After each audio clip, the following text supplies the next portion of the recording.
one of my favorite New Yorker cartoons.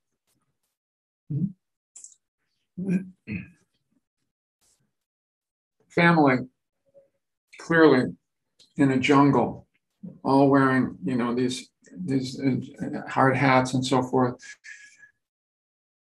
looking around like this, and the father, apparently the father standing there, says to the rest of the family, "I know we're completely lost here, and it's important that we find our way out of this mess before dark. But first things first, let's figure out whose fault this is." I love that because it captures so, humorously our tendency to want to hold someone else responsible.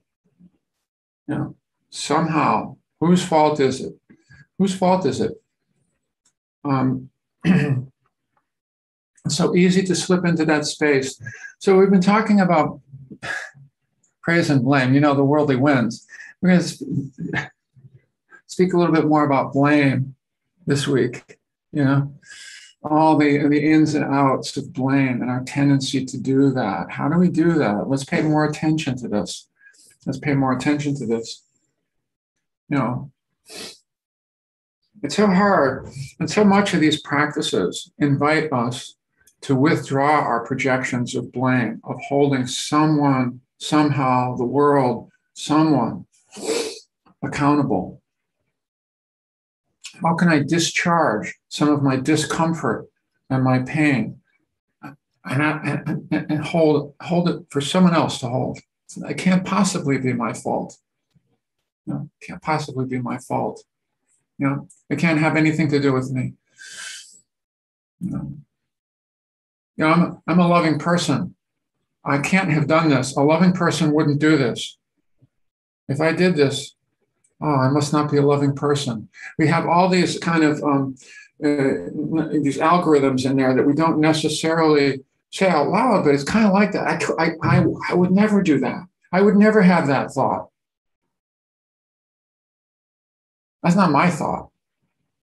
That's not my action. But if it is, it's because someone else caused it, made me do it. Remember Flip Wilson in the old days, the devil made me do it? Somebody else made me do it. That's why. I'm only angry because you made me angry. It's not because it's in me to be angry all by myself. It's such a natural tendency to want to hold someone else accountable, some other situation accountable. I had quite a trip this morning. Yeah, we went away for the weekend, and we don't have a car. We haven't had a car for 4 years. It's been one of our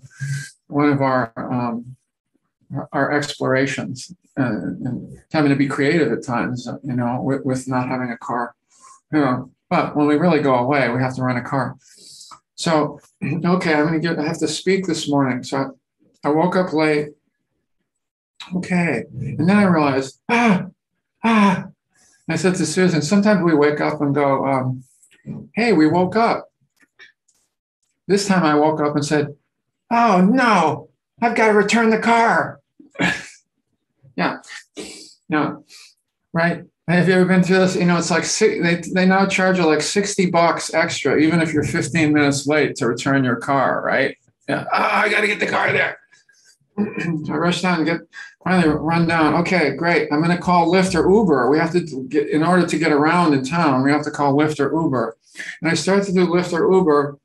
I go, oh no, I ran out of the house without a mask. I go in. I say, please, sell me one of your masks. I know you have masks here somewhere.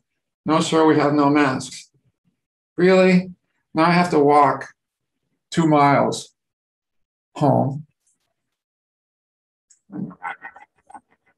What am I doing? I'm wanting to blame. Who am I going to blame?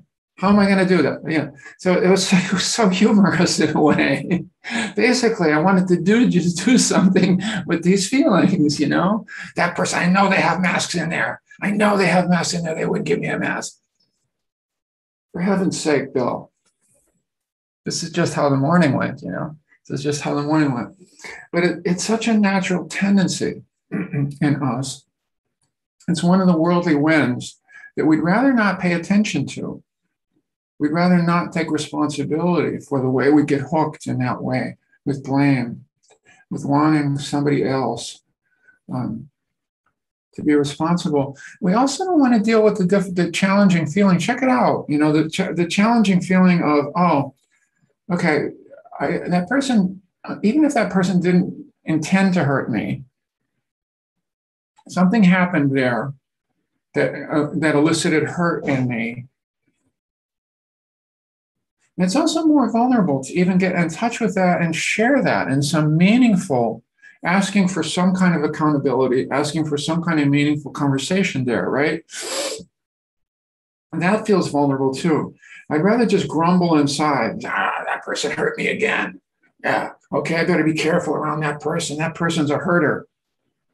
That person could hurt me. As opposed to just stopping and taking a breath. What do I want to do with this? How to manage this feeling in some skillful and compassionate way. And it's one of the tricky ones.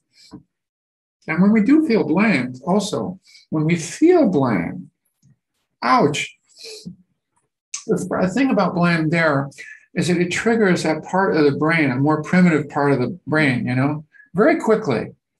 That kind of fight or flight part of the brain. Oh, what do you mean? What do you mean? And that is also something so powerful and so immediate in us, that trigger, that it's hard there, isn't it? The practice mindfulness would suggest just take a breath there. We don't want to feel directly what it feels like to be blamed either. It's like, it hurts. It hurts. And I'd rather just either strike back or shut down or do any number of moves. Rather than just feel what's going on and do some kind of more mindfully nuanced response inwardly and outwardly with another person. I know. So I get, this is the thing about this practice, we get triggered. And so often it's down the road after we've gotten triggered that we start to see, oh yeah. And so much of this practice in the worldly winds with all of these, it's just, first of all, realizing how we all get hooked by them, how we all get caught in them, with blaming, as well as being blamed, all the power of that,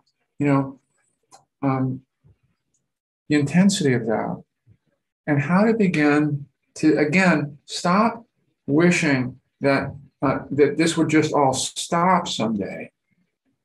And how do I start to become a little bit more humble and a little bit more graceful and a little bit more take responsibility? I get triggered. I did do this thing, right? I did this thing. I know my idea is that a really loving person wouldn't have this response, but I had this response, but maybe I had this response and I'm still a good person. Maybe it doesn't mean a whole lot of things about me. I don't have to identify with, let me go down the rabbit hole. Oh, yeah. Just, we all get triggered. And sometimes we lash out, and sometimes we get triggered inwardly. And this is part of this human realm. This is part of the social realm, too, No, I would never hurt that person. Well, I just hurt that person. Well, that's because they did this to me. So it's a very rich, rich, rich field. Obviously, it's a rich field psychologically as well, but it's just a rich field for mindful exploration, because we get hooked in so many different ways here. And we can create even more dukkha for ourselves by the kind of the tumbling out of what comes when we get blamed and when we blame. And the way we hold on, like a dog with a bone, You can hold on. We don't know how to release. We don't know how to soften. And so really the invitation of all these worldly winds, as we're speaking about them for a while, these coming weeks, right, is to begin to, this is, of course we can pay attention on the cushion as well, but there are also opportunities to pay attention as we move through our life, to see the nuance of being blamed and blaming, being blamed, what happens there, and blaming. Yeah? Mm. Yeah. Yeah. Very rich and very humbling field for exploration. It's one of the things that's most challenging about these practices. It asks us to take more responsibility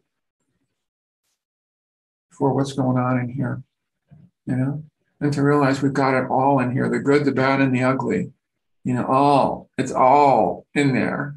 It's all in there. Yeah. Yeah. Hopefully not all acted out, but it's all in there in this human realm. Yeah. Yeah. Yeah. Yeah. Yeah. We don't get beyond it. It's how do we begin to move more gracefully in the midst of it? Yeah. Yeah. Yeah. A constant, always opportunities. I love that Zen expression you've heard me say. Greed, anger, and ignorance arise endlessly. I vow to abandon them. Now I always think they don't really mean that they're going to arise endlessly, because I'm going to be a good practitioner, and this stuff isn't going to arise in me anymore. No, it arises endlessly. Will continue to arise. Here's another opportunity to take a little bit more responsibility for what follows after it arises, and sooner after it begins to arise in me. But no, like that.